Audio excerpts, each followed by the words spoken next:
सतरंगी सलाम। मेरा नाम भव्या है और मेरी पहचान जेंडर क्वियर है और मैं पुणे क्वियर कलेक्टिव का हिस्सा हूँ।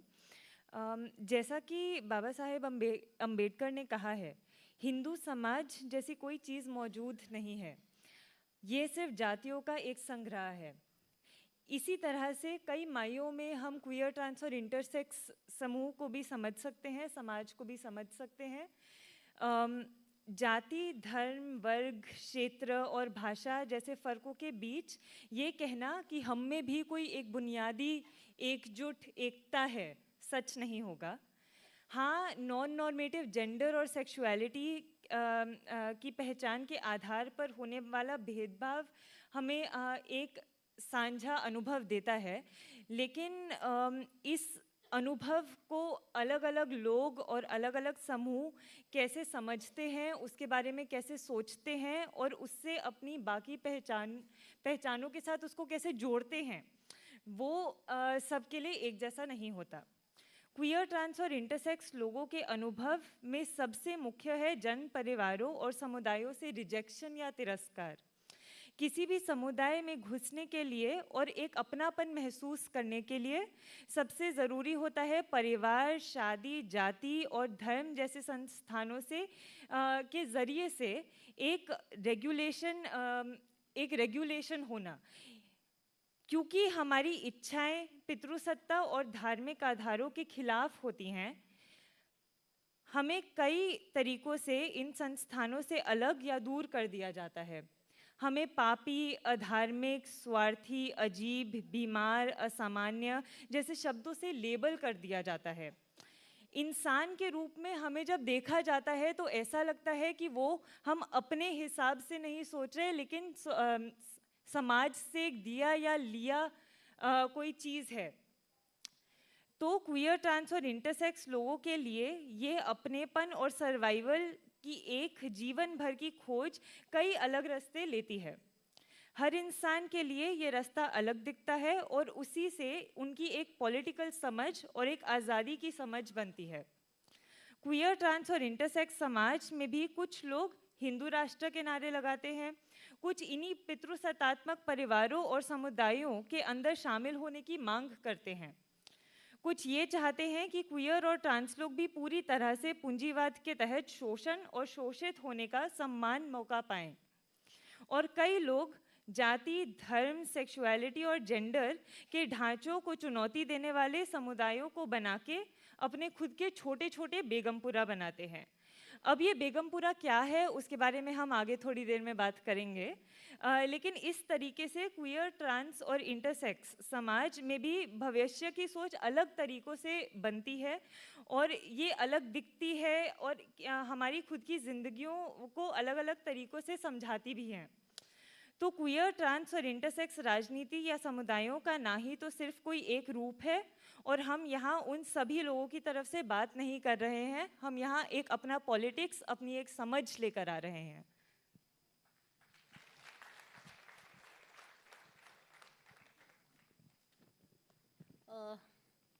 पुन्हा एकदा आपण बोलूयात थोडंसं.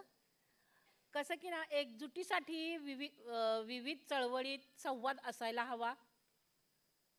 त्याचं असं की आपण वेगवेगळ्या संघटनेत आणि वेगवेगळ्या पातळीवर काम करत असतो. त्यामध्ये विचारविनिमय, वादविवाद हे उपेक्षित असतातच. पण तो वादविवाद वैयक्तिक नसून वैचारिक आहे. आमच्या समुदायाचं हित सांभाळायचं असेल तर संघटना खूप गरजेची आहे.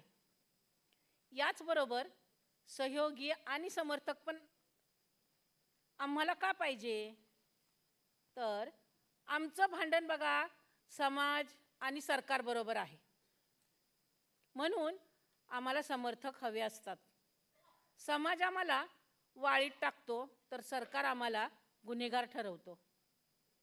समाज आमच्यावर ब्राह्मणी पुरुष प्रधानत्व थोपतं आणि सरकार आम्हाला बेकायदेशीरच ठरवतं. सरकार आणि समाज आमच्यावर मोरल पॉलिसिंग करतं, म्हणून आम्ही सहयोगी आणि समर्थक पाहिजे म्हणतो. आमच्या समुदायाचे कुठले प्रश्न मांडायचे हे पण आम्ही संघटितरित्या ठरवून प्रश्न मांडतो. उदाहरणार्थ म्हणून नागपूर इथं घेता येईल. नागपूर पोलिसांनी निर्णय घेतला धंदा बंद करायचा. त्यांनी कम्युनिटीशी बोलले नाहीत, त्यांनी पुसटची कल्पनाही दिली नाही हो. आणि एक दिवस उठले आणि धंदा बंद करण्यासाठी दबाव आणला. कामच बंद झालं. त्यामुळं लहान मुलं उपाशी राहत होती. आईबापांना घरी पैसे पाठवता येईनात, मुलांना शाळेत पाठवता येईना, का तर फीच भरली नाही. मग काय केलं आम्ही? आवाचा सव्वा व्याज देऊन सावकाराकडनं कर्ज घेतलं.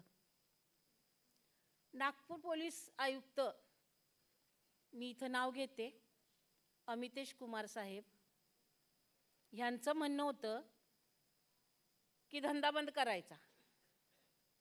आणि आमचा दृष्टिकोन बायकांना वाचवायचा आहे. त्यासाठी national network of sex worker या नेटवर्कनं स्थानिक संस्था, संघटना आणि समर्थक यांना जाऊन आम्ही भेटलो, त्यांच्याशी संवाद पण साधला. या सगळ्यांना घेऊन आम्ही पोलिसांशी पण चर्चा केली, पण धंदा काय चालू झाला नाही. 2020ला नागपूरची गल्ली बंद केलेली, तिथं अजूनही धंदा चालू नाही. पोलीस आयुक्त कम्युनिटीबद्दल जे विश्वास दाखवला त्यांनी, त्यावेळेस अमितेश कुमार साहेब होते, त्यांनी जो अविश्वास दाखवला त्यामुळं 5 वर्ष झाली धंदा बंद. त्याचे चटके आम्ही अजून सोसतोय. आणि म्हणूनच परस्परांशी संवाद साधण्याची खूप गरज आहे. समर्थक संस्थांची गरज आहे. त्याचबरोबर आम्ही संघटना म्हणून त्याला तोंड कसं द्यायचं हा निर्णय घेतला. हेच तर स्वयंसंघटन आहे ना.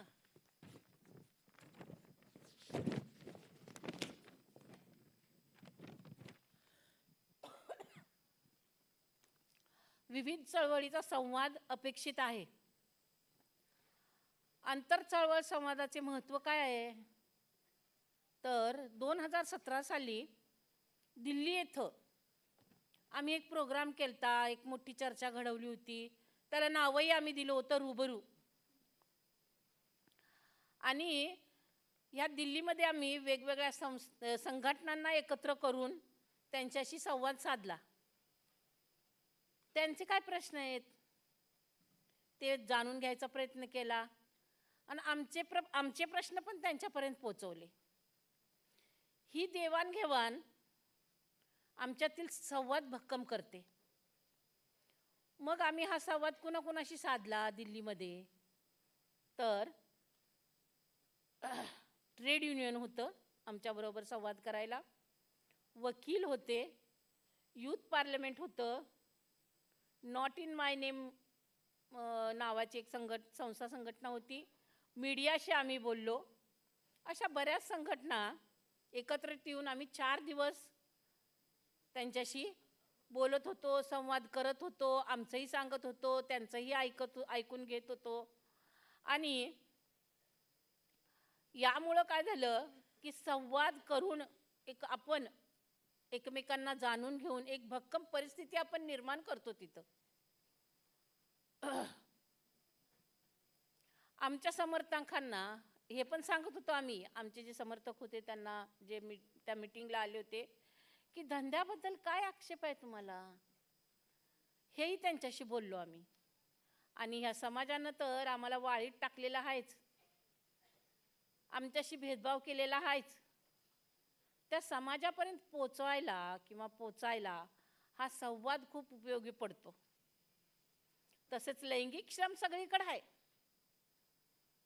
बघायला गेलं तर विवाह संबंधात पण लैंगिक श्रम आहे, प्रेम संबंधात पण लैंगिक श्रम आहे, आणि लैंगिक कामामध्ये पण लैंगिक श्रम आहे. जो अब्राह्मणी वंचित समाज आहे त्यांचे प्रश्न आणि आमचे प्रश्न वेगळे नाहीत बरं का.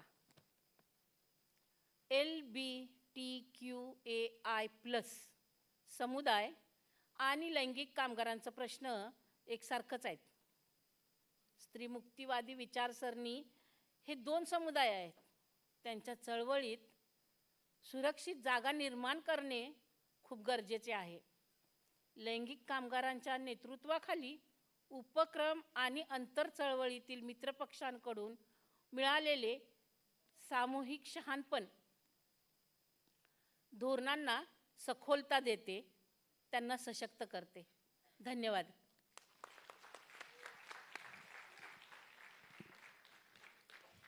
हेलो, मेरा नाम स्मृति है. मैं भी पुणे क्वेयर कलेक्टिव से हूँ और सबसे पहले तो सबके बातें सुनने में बहुत बहुत मज़ा आया और बहुत सारी चीज़ें सीखने मिले. और मैं बस सोच रहा हूँ कि लाइक हम जैसे लोग यहाँ स्टेज पे बोल पा रहे हैं क्योंकि आप जैसे लोगों ने काफ़ी सालों से काफ़ी सारे लड़ाइयाँ लड़े इस मूवमेंट में, और उसके लिए थैंक यू. और इसी बात को आगे लेते हुए जो क्वेयर ट्रांस इंटरसेक्स लोगों का ऑर्गेनाइजिंग या मूवमेंट रहा है, वो भी एक तरीके से शैडोज़ में हुआ है. क्योंकि जब आप लीगली जब आप एक्सेप्टेड नहीं हो, लीगली आप क्रिमिनलाइज्ड हो, तो आप जब ऑर्गेनाइजिंग या मूवमेंट बनाने की कोशिश करते हो तो पुलिस का डर रहता है. आपको फंडिंग जो यूजुअल सोर्सेज होते हैं वहाँ से मिलते नहीं है. तो ये मूवमेंट भी एक अभी तक छोटे छोटे कदम लेते जा रहा है. और इसीलिए अभी हमारे मूवमेंट में चाहे वो राजनीतिक, सामाजिक, सांस्कृतिक, संस्थागत और आर्थिक संसाधन हो, ये बहुत कम है. और जो है वो मोस्टली शहरी इलाकों में सीमित है.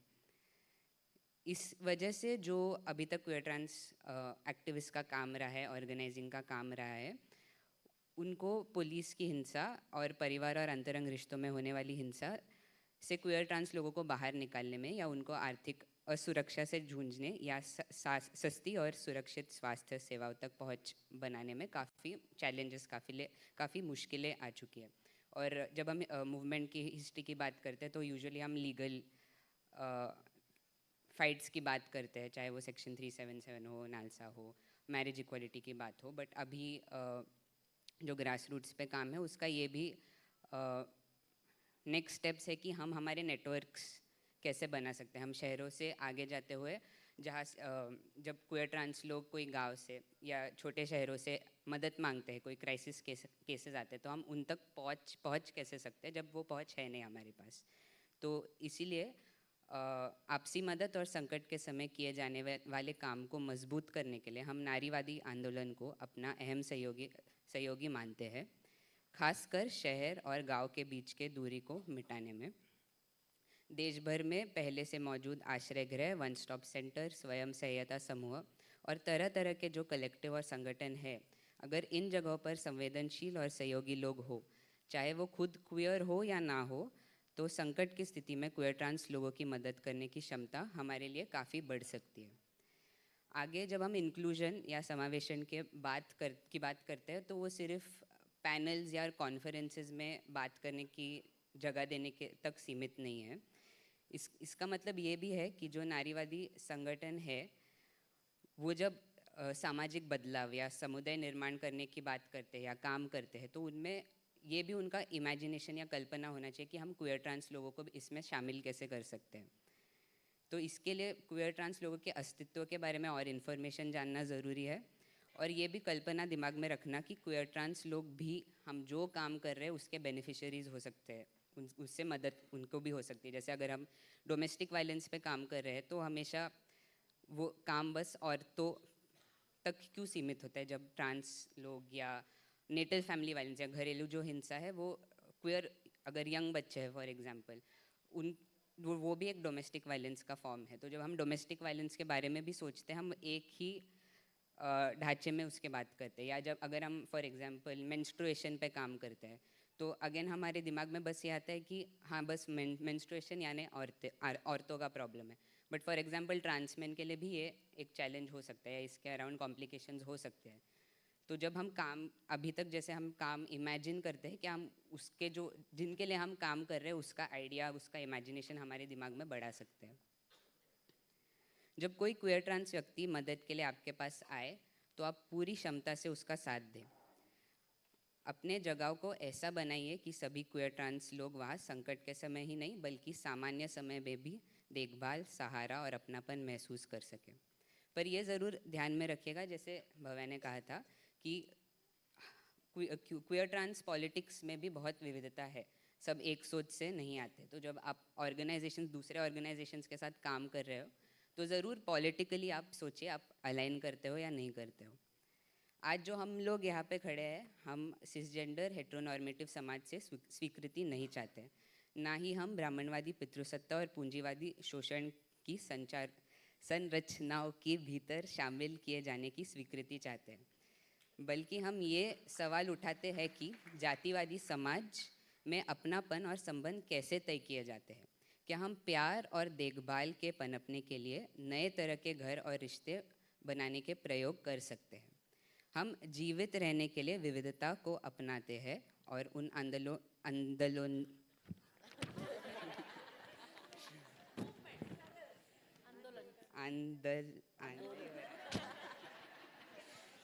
और उन मूवमेंट्स और समूहों की ओर बढ़ते हैं जो अपने अपने तरीक़ों से बेगमपुरा जैसे समाज की तलाश में हैं। हमें अपने संघर्ष और आज़ादी के विचार एंटी कास्ट, एंटी कैपिटलिस्ट और नारीवादी आंदोलन में मूवमेंट्स में